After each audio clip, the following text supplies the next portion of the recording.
가을이 무르익어가고 있습니다. 무르익는 이 가을을 보면서 오늘 우리에게 참 이 시편, 이 시의 내용을 한번 읊으면서 오늘 설교를 시작하고자 합니다. 가을 하면 생각나는 시, 윤동주의 시 내 인생에 가을이 오면, 내 인생에 가을이 오면 나에게 물어볼 이야기들이 있습니다. 내 인생에 가을이 오면 나는 나에게 사람들을 사랑했느냐고 물을 것입니다. 그때 나는 가벼운 마음으로 대답하기 위해 지금 많은 이들을 사랑해야겠습니다. 내 인생에 가을이 오면 나는 나에게 열심히 살았느냐고 물을 것입니다. 그때 자신 있게 말할 수 있도록 지금 맞이하고 있는 하루하루를 최선을 다하며 살아야겠습니다. 내 인생에 가을이 오면 나는 나에게 상처를 준 일이 없느냐고 물을 것입니다. 그때 얼른 대답하기 위해 나는 사람들에게 상처 주는 말과 행동을 하지 말아야겠습니다. 내 인생에 가을이 오면 나는 나에게 삶이 아름다웠느냐고 물을 것입니다. 그때 얼른 대답하기 위해 지금 내 삶의 날들을 기쁨으로 아름답게 가꾸어야겠습니다. 내 인생에 가을이 오면 나는 가족에게 부끄러움이 없느냐고 물을 것입니다. 그때 반갑게 대답하기 위해 나는 지금 좋은 가족의 일원이 되도록 내 할 일을 다하며 가족을 사랑하고 부모님께 순종하겠습니다. 내 인생에 가을이 오면 나는 나에게 이웃과 사회와 국가를 위해 무엇을 했느냐고 물을 것입니다. 그때 힘주어 대답하기 위해 지금 이웃에 관심을 가지고 좋은 사회인으로 살아가야 되겠습니다.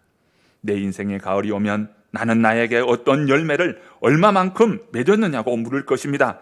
그때 나는 내 마음밭에 좋은 생각의 씨를 뿌려 좋은 행동의 열매를 부지런히 키워야겠습니다.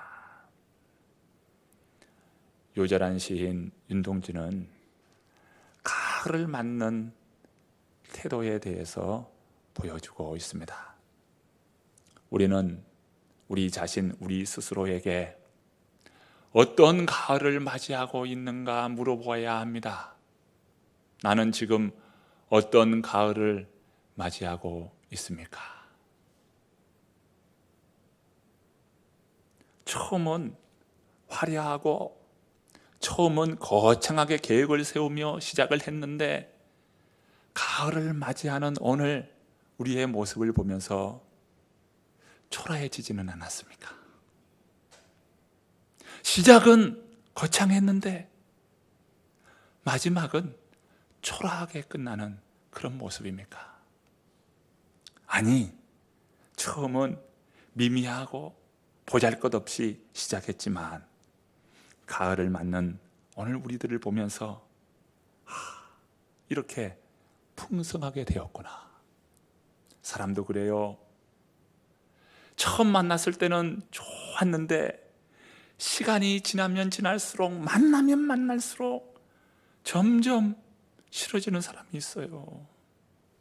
그런데 어떤 사람은 첫인상은 그렇게 썩 좋은 편은 아니었지만 사람을 만나면 만날수록 그 사람 참 친구과 같은 사람이네, 참 좋은 사람이네, 이런 사람이 있습니다.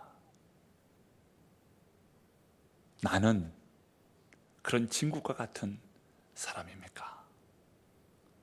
나는 그렇게 참 사람들에게 좋은 유익을 주는 그런 사람이고 그런 삶을 살고 있습니까?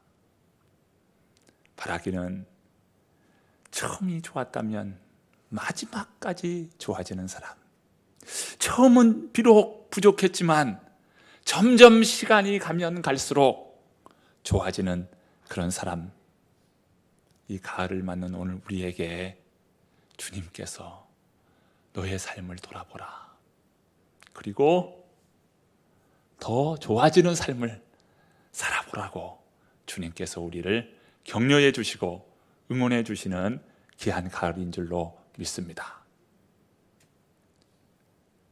오늘 본문은 바울이 갱그리아에서 일어나는 사건을 두고 오늘 말씀이 시작하고 있습니다.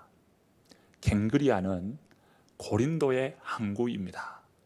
사진을 잠깐 한번 살펴보고자 하는데요, 갱그리아의 모습이 어떠한지 지금 현대 사진을 한번 보고자 합니다. 방송실 한번 보여주시기 바랍니다. 바로 저 멀리 보이는 저곳이 갱그리아 항구의 모습입니다. 널찍하게 지금 바다가 지금 사이에 있죠. 자, 다음 사진 한번 보면요, 고대 갱그리아 하버, 갱그리아 항구가 있다라고 하는 곳을 표시해 두고 있습니다. 그래서 오른쪽 면이 바로 갱그리아 항구인데요, 지금 멀리 위에서 항공사진을 보면 저렇게 갱그리아 항구가 보입니다. 자, 가까이 한번 보시면요, 지금 현대 갱그리아의 그 항구는요, 저렇게 돌무더기만 남아있는, 흔적만 있는 그런 곳으로 유적지입니다. 지금은 아무도 사람들이 찾지 않는 그런 곳이지만 고대에는 저곳이 어마어마한 항구였고, 저 갱그리아 항구를 통해서 북쪽에 있는 레퀴움이라고 하는 항구에까지 육로를 통해서 배를 수레로 끌어서 이동시켰습니다.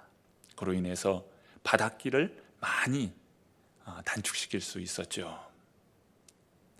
갱그리아, 바로 항구입니다. 바울은 이 고린도에 머무는 동안 유대인들로부터 고소를 당합니다. 당시 아가야의 총독으로 부임한 갈리오는 이 바울의 고소권을 재판합니다. 그때 모든 정황을 살펴본 갈리오는 바울에게 혐의 없은 무죄 판결을 내립니다. 그로 인해서 바울은 고린도에서 자유롭게 복음을 전할 수 있게 되었어요. 이렇게 고린도에서 복음을 전한 바울은 그 기간이 1년 6개월 동안 머뭅니다. 그러는 가운데 바울은 이제 자신을 파송했던 수리아 안디옥으로 다시 돌아갈 계획을 세웁니다. 그 모습이 오늘 본문 18절에 나타납니다. 본문 18절의 말씀을 함께 읽어보겠습니다. 18절 말씀 함께 읽습니다. 바울은 더 여러 날 머물다가 형제들과 작별하고 배 타고 수리아로 떠나갈새 브루스길라와 아굴라도 함께 하더라. 바울이 일찍이 서원이 있었으므로 갱그리아에서 머리를 깎았더라. 바울은 고린도의 항구인 갱그리아에 도착합니다. 그런데 갱그리아에 도착해서 뜻밖의 바울은 머리를 깎습니다. 그 머리를 깎은 이유는 서원 때문입니다. 이 서원은 바로 나실인으로서의 서원입니다. 나실인으로 헌신을 다짐하는 서원을 바울이 했습니다. 머리를 깎은 것은 서원을 시작할 때 머리를 깎고 서원이 끝마칠 때 머리를 깎습니다. 그런데 본문의 정황상 서원이 있었으므로 라고 밝히고 있는 것으로 볼 때 서원이 마치는 시간이었습니다. 서원이 끝마치는 때에 바울은 서원을 마치고 머리를 깎은 것입니다. 나실인 규정을 보면은 나실인은 어떤 일정한 기간 동안 헌신을 작정하고 할 수 있는 그런 상황이 있고요. 또 어떤 경우는 평생토록 나는 헌신하여 나실인으로서 살아가리라 하고 평생 나실인으로 살아가는 그런 사람이 있습니다. 그 서원에 따라서 일정 기간 동안 나실인, 아니면 평생 나실인. 바로 민수기 6장에 나타나는데요. 나실인 규정에서 금기해야 할 3가지 사항이 있습니다. 첫 번째는 독주는 물론이거니와 포도주를 마시지 않는 것입니다. 바울은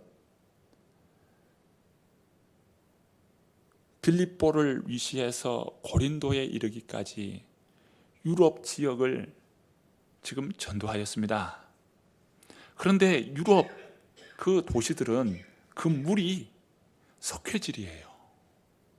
그래서 그들의 음료는 포도를 발효시켜서 그것을 음료 대용으로 먹었습니다. 그들의 주식은 빵입니다.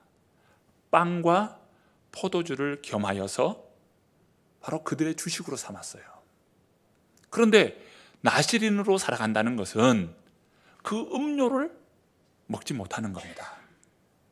석회질 성분이 있는 물만 먹어야 했어요. 바울은 바로 그 석회질 물을 마신 겁니다. 왜 그랬을까요? 세상과 구별된 사람이라는 거예요. 이게 첫 번째 나실인 규정이고요. 두 번째 나실인 규정은 독주와 포도주가 먹어서는 안 되고, 포도주를 먹어서는 안 되고, 두 번째는 삭도를 머리에 대지 않는 겁니다. 머리에 삭도를 대지 않는다는 것은 인생의 주권이 나에게 있는 것이 아니고 하나님께 있음을 고백하면서 온전한 헌신, 이것을 다짐하는 것이 머리에 삭도를 대지 않은 것입니다. 나실인, 그 동사는 나자르인데요, 이 나자르는 온전하게 하다라는 그러한 뜻입니다. 그러니까 이 온전하게 되는 것 무엇입니까? 하나님 앞에 온전히 바쳐진다, 이런 의미에서 나실인으로 구별하여 드린 것입니다. 이게 두 번째 이유예요. 세 번째는 부정한 것을 만져서는 안 돼요. 특별히 시체를 만져서는 안 됩니다. 어떤 동물의 시체나 어떠한 시체든 만져서는 안 된다. 이게 나실인 규정의 3대 금기사항입니다. 한번 생각해 보십시오. 바울은 복음을 위해서 헌신된 사람입니다. 자신의 온몸을 던졌어요. 1차 선교 여행을 하고 2차 선교 여행을 하면서 아시아 대륙을 중심으로 1차 선교 여행을 하고, 2차 선교 여행은 유럽을 중심으로 선교를 했습니다. 그는 선교를 위해서요, 자신의 온 삶을 던졌어요. 선교하는 동안 수많은 박해를 받았습니다. 생명의 위협을 당했어요. 무엇이 더 헌신이 필요합니까? 이렇게 헌신하고 있는데, 이렇게 온 삶을 던져서 하나님 앞에 드려지고 있는데 무엇이 더 아쉬워서 무엇을 더 해야 되냐, 이 말이에요. 바울은 생각했어요. 하나님의 은혜가 얼마나 큰가. 예수 그리스도를 생각하면 십자가에 달리시고 자신의 온 몸을 내어주시고 자신의 온 그 피를 쏟으시면서 나를 위해 구원의 은혜를 베풀어 주신 그 주님의 은혜만 생각하면요, 정말 너무도 감사한 거예요. 그 감사가 이 바울의 이 목끝까지 차오른 겁니다. 얼마나 감사하든지. 그래서 자신의 삶을 복음을 위한 헌신으로 드리기로 작정한 거예요. 그래서 그 삶을 살아갑니다. 그럼에도 불구하고 돌아보면 모든 순간이 하나님의 은혜로 되는 것이요, 하나님의 사랑이었다는 것을 바울이 시간이 지나면 지날수록 그 생각에 머물 때마다 그것이 너무나 감사한 거예요. 어떻게 하면 하나님 앞에 온전한 헌신을 드릴 수 있을까? 어떤 사역을 통해서 하나님 앞에 헌신을 할 뿐만 아니라 내 자신을 하나님 앞에 드리지. 그 가운데 바울은 헌신 기간을 작정하고 나시린으로 서약하고 머리를 깎고 나시린으로 살아간 겁니다.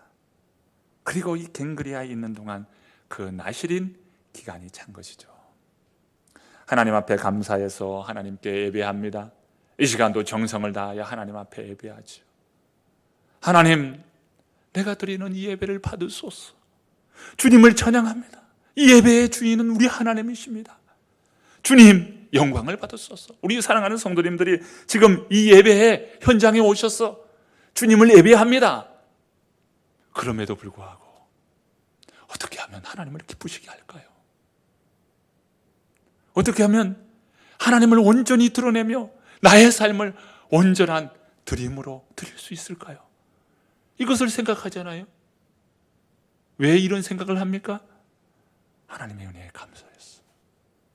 주님이 베풀어 주신 그 구원의 은혜가 너무나 크기에 우리가 하나님 앞에 헌신하고 정말 온전한 것으로 주님 앞에 드리고자 하는 그런 마음이 오늘 우리 성도님들의 마음이나 바울의 마음이나 매 한 가지라는 것이죠. 그런 마음으로 하나님 앞에 헌신을 서약한 겁니다. 이렇게 갱그리아에 머물면서 이제 바울은 자신을 파송했던 수리아 안디고로 가고자 합니다. 그때 동행했던 사람이 브리스길라와 아굴라지요. 브리스길라 아굴라와 함께 이제 수리아 안디옥으로 가는데 갱그리아 항구로부터 수리아 안디옥까지는요 1000km가 넘어요. 고대에 그렇게 먼 거리를 직항으로 가는 그런 배는 없었습니다. 여러 지역을 거쳐서 도착하게 되는 것이죠. 가장 빠른 길이 있는데 그 배편이 바로 에베소로 향하는 배편이었습니다. 바울은 그 배편, 에베소로 향하는 배편에 올라요. 본문 19절 말씀입니다. 19절 말씀 함께 읽어봅니다. 에베소에 와서 그들을 거기 머물게 하고 자기는 회당에 들어가서 유대인들과 변론하니.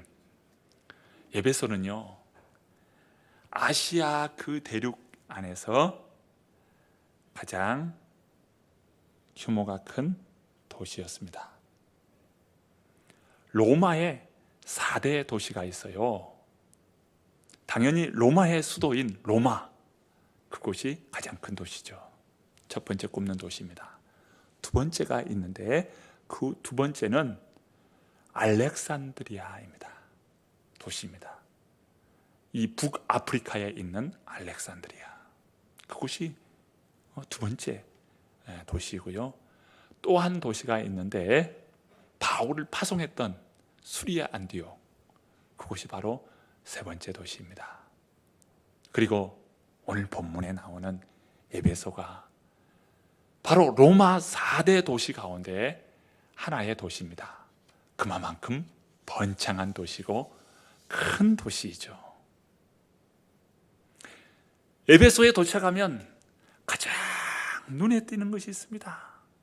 가장 중심이 되는 곳이 있습니다. 그곳이 바로 아데미 신전입니다. 세계 각처에서 아데미 여신이 있는 아데미 신전을 찾습니다. 세계 고대의 7대 불가사의 가운데 하나의 신전인 아데미 신전, 그 기둥만 해도 그 기둥의 숫자가 무려 127개입니다. 아덴에 이 파르테논 신전이 유명하죠. 그 파르테논 신전이 그렇게 유명한데 그 파르테논 신전의 기둥은 46개입니다. 아데미 신전은 그것의 약 4배가 큽니다. 그만큼 거대한 신전이었어요. 제가 어느 다큐멘터리를 보는데요, 이 아데미 신전 에베소에 대해서 설명하는 그런 프로그램이었습니다. 이 아데미 신전을 이야기하는데, 그 아데미 신전이 고대에는 이 저수지, 이 호수에 그 아데미 신전이 지어졌다는 거예요. 멀리서도 한눈에 볼 수 있도록 그 호숫가에 아데미 신전이 지었는데, 그 깊은 그런 수렁에 고대에 어떻게 그런 신전을 지을 수 있었냐? 어떻게 그렇게 거대한 신전을 지을 수 있었나? 그래서 7대 불가사의 가운데에 한 개의 건축물입니다. 그게 바로 아데미 신전이에요. 에베소는 발달된 도시 문화를 가지고 있었습니다. 수세식 화장실, 개인용 목욕 시설, 그리고 공동 목욕 시설 등 로마가 자랑하는 그런 건축으로, 그런 관계 시설로 이 에베소 도시를 새롭게 탈바꿈 시킨 겁니다. 그러한 곳에 바울이 첫 발을 내딛었습니다. 거대한 아데미 신전, 그리고 아데미 여신, 그들로부터는 소망과 생명이 없습니다. 그러나 바울은 부활하신 우리 주님, 생명의 주인 되시는 우리 주님, 그 주님으로부터 생명을 불어넣기 시작한 거예요. 에베소 도시에 죽은 심령들, 소망이 없는 그 심령들에게 생명을 불어넣고 있습니다. 그 모습이 오늘 본문에 나타나는데, 회당에 들어가서 유대인들과 변론을 하였다라고 말씀합니다. 이때 변론하는 것은 강론하는 것이고 설교하는 것입니다. 바울의 강론은 분명해요. 죄와 죽음으로부터 승리하신 부활의 주님 예수 그리스도였어요. 그 주님을 증거합니다. 이 소식을 접한 에베소 사람들, 그들이 어떻게 바울의 이러한 메시지를 들었을까요? 이들은 바울의 그 메시지를 듣고 굉장히 호의적으로 반응합니다. 그 모습이 21절에 나타나죠. 20절 입니다. 20절 말씀 읽어봅니다. 여러 사람이 더 오래 있기를 청하되 허락하지 아니하고. 자, 이 사람들이 어떤 사람들입니까? 바울이 유대인의 회당에 들어갔잖아요. 그들은 회당에 있던 유대인들이에요. 그런데 바울의 그 메시지를 듣고 바울을 붙잡은 거예요. 그러면서 오래 있기를 청한 것입니다. 굉장히 호의적으로 바울을 대했어요. 복음을 듣고 바울이 우리에게도 있으면 좋겠다는 이 유대인들의 모습이죠. 하지만 바울은 수리아 안디옥으로 가기로 결심하였습니다. 그러면서 바울은 그곳에 브리스길라와 아굴라 부부를 남겨둡니다. 그들을 그곳에 머물게 하였다. 본문 19절에 나타나죠. 그들을 그곳에 머물게 하고 바울은 어떻게 합니까? 내가 기회가 되는 대로 반드시 돌아와서 당신들을 만나겠다는 거예요. 그런 기약을 합니다. 그 말씀이 본문 21절 말씀이죠. 자, 21절 말씀 읽어봅니다. 작별하여 이르되 만일 하나님의 뜻이면 너희에게 돌아오리라 하고 배를 타고 에베소를 떠나. 바울은 일단 수리아 안디옥으로 가는 편을 택하였습니다. 그러면서 그들과 작별할 때 만일 하나님의 뜻이면 너희에게 돌아오겠다. 이것은 돌아오면 좋고 안 돌아올 수 있다, 이런 표현으로 말하는 것이 아닙니다. 바울은 지금 하나님이 자신으로 하여금 반드시 이곳 에베소에 다시 오게 해 주실 것이라는 확신으로 이야기한 것입니다.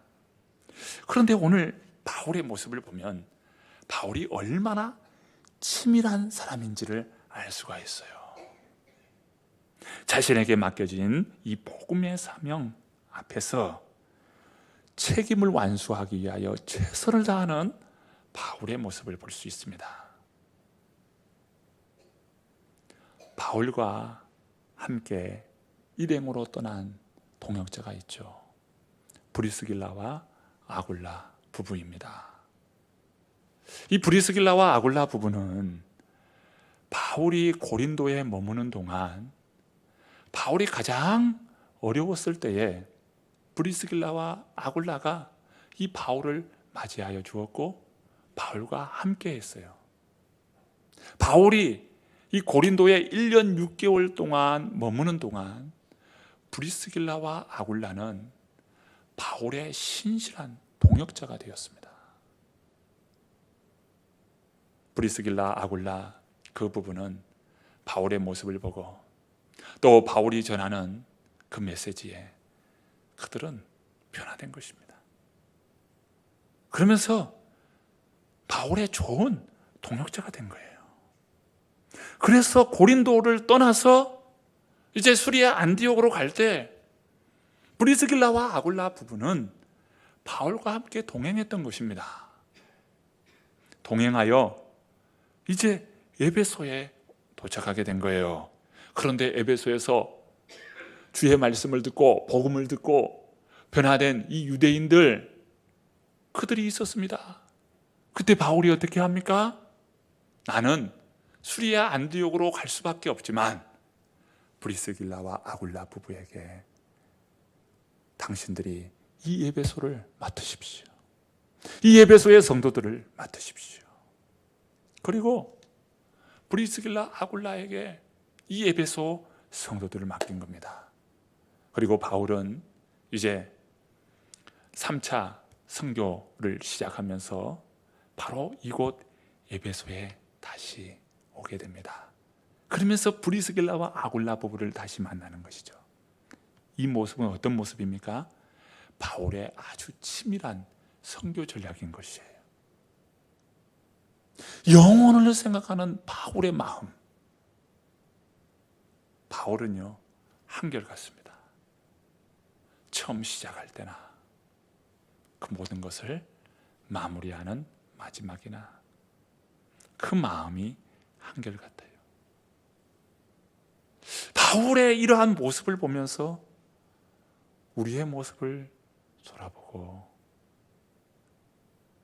정말 우리는 처음과 끝, 시작과 마무리가 한결같은가? 처음은 화려하게, 처음은 거창하게 시작했는데 시간이 지나면서 초라해지고 흐지부지하게 되고, 그러면서 오늘 우리는 그저 모든 것을 그저 덮어버리려고 하는 그런 모습은 오늘 우리에게는 없는가? 오늘 바울의 모습을 보면서 우리를 되돌아보게 됩니다. 바울은요, 기도만 하면서 하나님께서 다 이루어 주실 것이야, 이렇게 말하고 끝나는 사람이 아니었어요. 오늘 우리가 기도하면서 하나님은 다 들어주실 것이다, 다 좋은 길로 인도하실 것이다 하고 그것으로 마무리, 그것으로 끝이라면 여러분, 안 되는 일입니다. 기도는 시작이에요. 하나님으로부터 참 충성하기로 시작하는 이 시작점이 기도하는 시작입니다. 기도로 시작하는 거예요. 여러분, 기도로 시작했다면 그 다음부터는 어떻게 해야 될까요? 충성해야 합니다. 하나님의 말씀에 순종해야 합니다. 바울은 그의 제자 디모데에게 편지를 쓰면서 내가 너에게 부탁하는데 충성된 자에게 부탁한다라고 말씀합니다. 이게 뭐냐면 바울은 이 디모데에게 편지하면서 이 목회적으로 이 선배 목회자가 젊은 디모데 목회자에게 교회 사역을 할 때 이렇게 하라고 가르쳐주는 그 말씀이 디모데 전서요 후서입니다.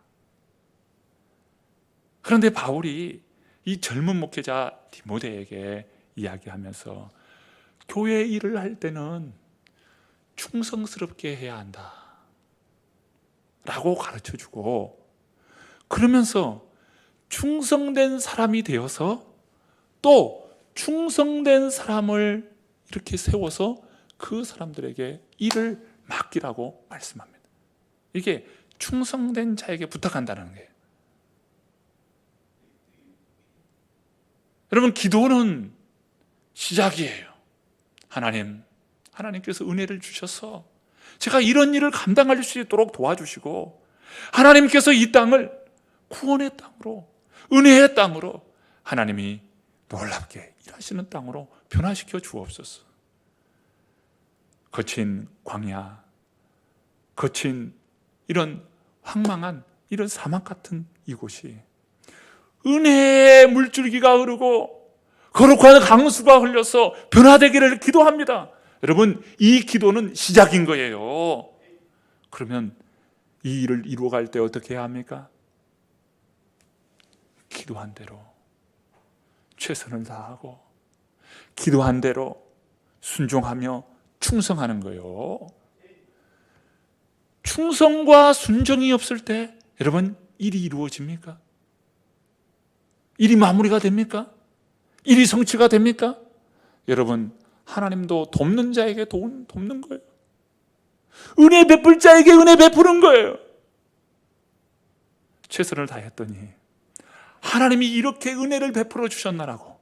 나는 아무것도 아닌데, 내가 한 것은 그저 작은 일인데 은혜 주시고 역사해 주시고 충만케 하시고 넘치게 하시고 풍성케 하시는 분이 하나님이시구나. 이것을 경험하게 되는 것입니다. 오늘 우리가 주의 일을 감당하면서 여러분 기도하셨습니까? 그러면 이제 충성하기를 결단하십시오. 그리고 하나님의 말씀에 따라 순종하십시오. 여러분의 걸음, 우리가 나아가는 걸음, 그 걸음에 우리 하나님께서 우리로 하여금 충만케 하시고 풍성케 하시고 넘치시게 하실 것입니다. 우리 주님은 그런 분이세요. 하나님을 만홀히 여기지 말라. 뿌린 대로 거두리라. 갈라디아서 6장의 말씀이죠. 이렇게 우리 하나님을 만홀히 여겨서는 안 돼요. 우리가 충성하고 우리가 최선을 다할 때 하나님께서 부으시는 것입니다. 사랑하는 성도 여러분, 우리에게 하나님의 말씀이 있습니다. 이 말씀은 축복의 말씀입니다. 우리를 새롭게 하는 말씀입니다. 이 말씀 붙잡고 이 한 주간 사시고 충성된 믿음의 삶이 되시기를 바랍니다. 그러는 가운데 하나님께서 저와 여러분을 넘치도록 축복하시고 하늘에 신령한 복을 주시고 땅에 기름진 복으로 채워서 주의 일을 넉넉히 감당하도록 도우시고 은혜 베푸심을 믿습니다.